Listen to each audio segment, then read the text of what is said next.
नमस्कार दोस्तों, मैं गगन आपका बहुत बहुत स्वागत करता हूं अपने YouTube चैनल ट्रेडिंग जंक्शन में। और दोस्तों, आज के इस वीडियो में मैं डिस्कस करने वाला हूं कि कल बैंक निफ्टी में किस प्रकार से ट्रेड लेना है, कौन कौन से मोमेंटम है जिन पे हम ट्रेड कर सकते हैं, कौन कौन से लेवल हैं, कैसे हमें ट्रेड करना है और कैसे एक प्रॉफिट बनाकर मार्केट से कल बाहर निकलना है। देखिए, सबसे पहले आज की बात कर लेते हैं कि आज मैंने कौन कौन से ट्रेड लिए थे और आपको मैंने अपने टेलीग्राम चैनल पर कौन कौन से ट्रेड दिए थे। देखिए, सबसे पहले मैं आप लोगों को बता दूं कि मेरा एक टेलीग्राम चैनल है, बिल्कुल फ्री है, कोई पैड यानी कोई भी पैड सर्विस नहीं है, आप उसे ज्वाइन कर सकते हैं, जिसपे आप लोगों को डेली 1-2 ट्रेड मिलेंगे, लाइव मार्केट में लाइव चार्ट मिलेंगे, जिसमें मैं आप लोगों को कॉल या पुट की पोजीशन देता हूँ, बिल्कुल proper target and stop loss के साथ, सब कुछ फ्री में। तो जिसका लिंक डिस्क्रिप्शन बॉक्स में एंड कमेंट बॉक्स में मैंने डाल रखा है, आप जाकर उसे ज्वाइन कर सकते हैं। ठीक है, अब देखिए, सबसे पहले बात कर लेते हैं। मैंने यहाँ पे मॉर्निंग में जैसे ही मार्केट ओपन हुआ था 9:15 पर, ठीक है, 9:15 पर मैंने यहाँ पर एक पुट की पोजीशन बनाई थी और आप लोगों को भी मैंने वो पुट की पोजीशन वो प्रोवाइड की थी। ठीक है, इस लेवल के पास जैसे आपने पुट की पोजीशन बनाई थी तो मैंने यहाँ पे एक आपको जो LTP दिया था वो 420 रुपये का था, और जिसने 460 का हाई लगाया था, मैंने आप लोगों को प्रॉपर यहाँ पर जो ट्रायल करके आप लोगों को 40 पॉइंट यहाँ पर मॉर्निंग में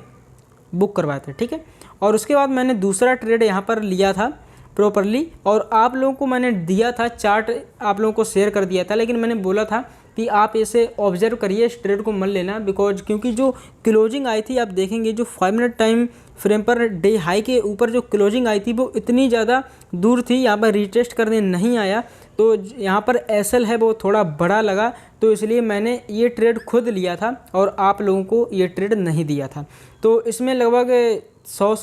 100 पॉइंट का मूव था, जिसमें ऑप्शन में 30 से 35 पॉइंट मिल गए थे। ठीक है, उसके बाद मैंने तीसरा ट्रेड, आज मैंने ओवर ट्रेडिंग की, मुझे मालूम है ये मेरी गलती थी, लेकिन मुझे लॉस नहीं हुआ, सिर्फ एक ही लॉस हुआ था, फिर निफ्टी में जीरो हीरो ट्रेड जो लिया था उसी में लॉस हुआ था। तो ये मैंने यहाँ पर जो तीसरा ट्रेड लिया था, इस रेजिस्टेंस लेवल के पास, यहाँ पर इस रेजिस्टेंस लेवल के पास जो ये डोजी कैंडल बनी थी, उसके बाद जैसे एक रेड कैंडल बनी, तुरंत मैंने इस पुट की पोजीशन को टेलीग्राम चैनल पर शेयर कर दिया, और मैंने यहाँ तक का अपना टारगेट रखा था जो आज की ओपनिंग है। ठीक है, वहाँ तक का टारगेट बहुत ही इजीली तरीके से मिला। उसका मैंने आप लोगों को PNL भी शेयर किया था, 25,000 रुपये का PNL था। तो ये जो 3 ट्रेड हो गए थे मेरे। उसके बाद मैंने एक ट्रेड फिर निफ्टी में लिया था पुट की तरफ, जो ट्रेंड लाइन फिर निफ्टी में थी उसका यहाँ पे ब्रेकडाउन आ रहा था, लेकिन ब्रेकडाउन सस्टेन नहीं कर पाया, लगभग 15 पॉइंट का लॉस हुआ। कोई दिक्कत नहीं, प्रॉफिट एंड लॉस मार्केट का हिस्सा है, तो प्रॉफिट और लॉस से हमें कभी भी नहीं घबराना चाहिए, और हमेशा एक साइकोलॉजी पर और मनी मैनेजमेंट पर आपको ट्रेड करना चाहिए। ठीक है, कुछ दिनों बाद आपको एक मनी मैनेजमेंट का वीडियो मिल जाएगा, जिसमें आप लोगों को बताऊंगा कि कैसे अपने मनी को मैनेज करना है, कि छोटे से कैपिटल के साथ आप अपने अकाउंट को बड़ा कर सकते हैं, ग्रो कर सकते हैं। ठीक है, तो दोस्तों, ये बस आज की बातें होंगी कुछ। अब कल बात कर लेते हैं कि कल हमें कैसे ट्रेड लेना है। देखिए, सबसे पहले कुछ लेवल है मार्केट में, आप जिन्हें अपने चार्ट पर मार्क कर लो। पहला लेवल है 45,374 का, दूसरा है 45,090 का, तीसरा है 44,817 का, और चौथा लेवल है 44,611 का। और उसके बाद एक ट्रेंड लाइन है, जिसे मैंने कुछ इन लेवलों को मिलाकर ड्रॉ किया है, यहाँ से लेकर ये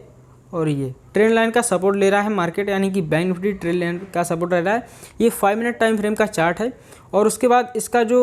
यहाँ पर एक रेजिस्टेंस लेवल है, यहाँ पे सपोर्ट लेवल है। अब कल कैसे ट्रेड करना है, वो सारी बातें आज के इस वीडियो में हम डिस्कस कर लेते हैं। देखिए, सबसे पहले अगर मार्केट कल यहाँ पर फ्लैट ओपन होता है, ठीक है, अगर इस लेवल के पास फ्लैट ओपन हो जाता है, इस लेवल के पास फ्लैट ओपन होता है, तो क्या करना है। देखिए, फ्लैट ओपनिंग के बाद अगर मार्केट यहाँ से नीचे आता है और इस ट्रेंड लाइन का यहाँ पे ब्रेकडाउन कर देता है, 1 मिनट का टाइम फ्रेम मैं लगाऊंगा, मॉर्निंग में ओपनिंग होते ही अगर नीचे आता है, इसका ब्रेकडाउन कर देता है, तुरंत मैं यहाँ पर एक स्कैल्पिंग ट्रेड लूँगा, पुट की तरफ जाऊँगा, और टारगेट हमारा ये रहेगा, बस जो 10-20 पॉइंट मिल जाएंगे वही बहुत है, स्कैल्पिंग रहेगी। ठीक है, और उसके बाद अगर फ्लैट ओपन होने के बाद यहाँ से ऊपर निकलता है, तो जैसे इसका यहाँ पर ब्रेकडाउन देगा 3 मिनट के टाइम फ्रेम पर, 3 मिनट के टाइम फ्रेम पर अगर यहाँ पर कैंडल क्लोज कर देती है 45,090 के लेवल के ऊपर,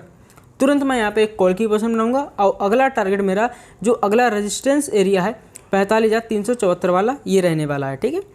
अब बात कर लेते हैं कि अगर मार्केट यहाँ पर कल गैप अप या गैप डाउन ओपन होगी तो मैं क्या करना है। अगर मार्केट कल गैप डाउन ओपन होती है अगर इस लेवल के आसपास, तो क्या करना है। मार्केट अगर गैप डाउन ओपन होती है और अगर उसके बाद यहाँ से ऊपर जाती है, इस ट्रेंड लाइन का यहाँ पे रेजिस्टेंस यानी कि रेजिस्टेंस लेकर नीचे अगर आती है, तो यहाँ पर एक पुट की पोजीशन बनाऊंगा और मैं वेट करूँगा कि अगर एक डोजी कैंडल मिल जाए किसी भी टाइम फ्रेम पर। डोजी कैंडल क्या होती है? ऐसी कैंडल इनडिसीजन कैंडल होती है, क्योंकि इनडिसीजन का मतलब कि इस कैंडल के बेस पर कोई भी डिसीजन नहीं लिया जा सकता है। इसके नेक्स्ट जो कैंडल बनती है अगर वो ग्रीन हुई तो डिसीजन लिया जा सकता है कि यहाँ से मार्केट ऊपर जाएगा, और अगर रेड हुई तो डिसीजन लिया जा सकता है कि मार्केट यहाँ से नीचे जाएगा बस। लेकिन एक इसका जो वो है नियम है कि ये हमेशा सपोर्ट या रेजिस्टेंस के पास ही बननी चाहिए, तो ही ये काम करती है, वरना ये काम नहीं करती है। जैसा कि हैमर में होता है, हैमर भी वहीं पे काम करता है कि अगर हैमर नीचे अगर सपोर्ट पर बना तो मार्केट यहाँ से ऊपर जाएगा, और अगर हैमर ऊपर बना इन्वर्टेड हैमर बना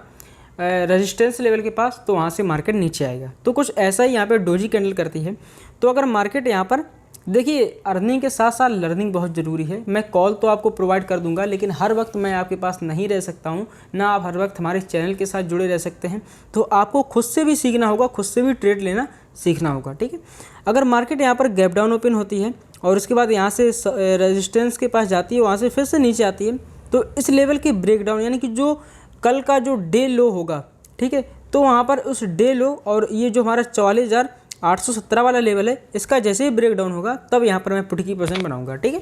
उसके बाद अगर मार्केट यहाँ पर गैप डाउन ओपन होने के बाद सीधे नीचे ही निकल जाती है तो एक मैं प्राइस एक्शन का वेट करूँगा कि मार्केट यहाँ से नीचे आई, उसके बाद ऐसा सस्टेन करे, उसके बाद इसे ब्रेक डाउन दे, जिसे फिबोनाची भी बोल सकते हैं, एंड पैटर्न भी बोल सकते हैं, कुछ भी बोल सकते हैं, ये सब दे, तब यहाँ पर मैं पुट की पोजीशन बनाऊँगा, ठीक है। यहाँ पर मैं प्राइस एक्शन पर ट्रेड करूँगा।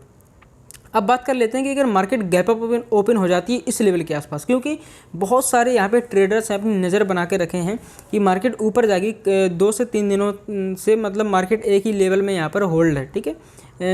निफ्टी में स्ट्रॉन्ग है, निफ्टी स्ट्रॉन्ग है, निफ्टी बुलिश है, वो ऊपर जा रहा है धीरे धीरे, लेकिन जो बैंक निफ्टी में अभी वीकनेस है, तो यहाँ पे बहुत ज़्यादा नज़र बनी हुई है कि मार्केट अभी ऊपर जाएगा। लेकिन जब सभी लोग एक तरफ होते हैं तो ऐसी पोजीशन क्या होता है कि मार्केट कभी कभी गैप अप ओपन हो जाता है, ठीक है। मार्केट अगर गैप अप ओपन हो गया तो फिर क्या करना है, तो यहाँ पर कोई पोजीशन ही नहीं बन रही है, तो यहाँ पर करना क्या है, पहला अगर गैप अप ओपन होने के बाद यहाँ से डायरेक्ट ऊपर निकल रहा है तो आप उसके जो प्राइस एक्शन बनेगा, जो स्विंग बनेगा, उस स्विंग के नीचे से आप ट्रेड ले सकते हो। जैसे कि अगर यहाँ से ऊपर गया, यहाँ से ऐसे आया, ठीक है, तो यहाँ पे आपको एंट्री लेनी है। यहाँ पे अगर आप एंट्री नहीं ले पा रहे हो तो इसके हाई पर आपको एंट्री लेनी है, ठीक है। अगर मार्केट यहाँ से ओपन होने के बाद नीचे आ जाता है तो इस लेवल का अगर सपोर्ट ले रहा है, ठीक है, इस लेवल का अगर सपोर्ट ले रहा है तो यहाँ से आप वेट करिए, और जैसे ही यहाँ पर एक बुलिश कैंडल बनती है, प्रॉपर बुलिश बननी चाहिए, हैमर बनना चाहिए, कुछ भी बनना चाहिए, लेकिन बुलिश कैंडल बनती है अगर इस सपोर्ट लेवल के पास, क्योंकि अभी जो रेजिस्टेंस है, जब यहाँ मार्केट यहाँ पर ओपन होगा तो यही लेवल सपोर्ट का काम करेगा, ठीक है। तो जैसे यहाँ पर बुलिश कैंडल बनती है तो फिर से आप यहाँ पर एक कॉल की पोजीशन बना लेना, और जो स्टॉप लॉस है उसका नीचे का रहेगा, जो 10 से 20 पॉइंट का निकल के आएगा, प्रीमियम में 10-15 पॉइंट का स्टॉप लॉस निकल के आएगा। छोटे से स्टॉप लॉस के साथ आप ट्रेड कर सकते हैं। और बाद बाकी मैं आप लोगों को कल का पूरा डाटा एनालिसिस जो कुछ भी है अपने टेलीग्राम चैनल पर अपडेट देता रहता हूं, सो देता रहूँगा, तो इसीलिए टेलीग्राम चैनल ज्वाइन करना बिल्कुल भी मत भूलना। और दोस्तों, अगर आपको ये छोटी सी एनालिसिस वाली वीडियो पसंद आई हो तो वीडियो को लाइक करना एंड चैनल को सब्सक्राइब करना बिल्कुल भी मत भूलना। धन्यवाद।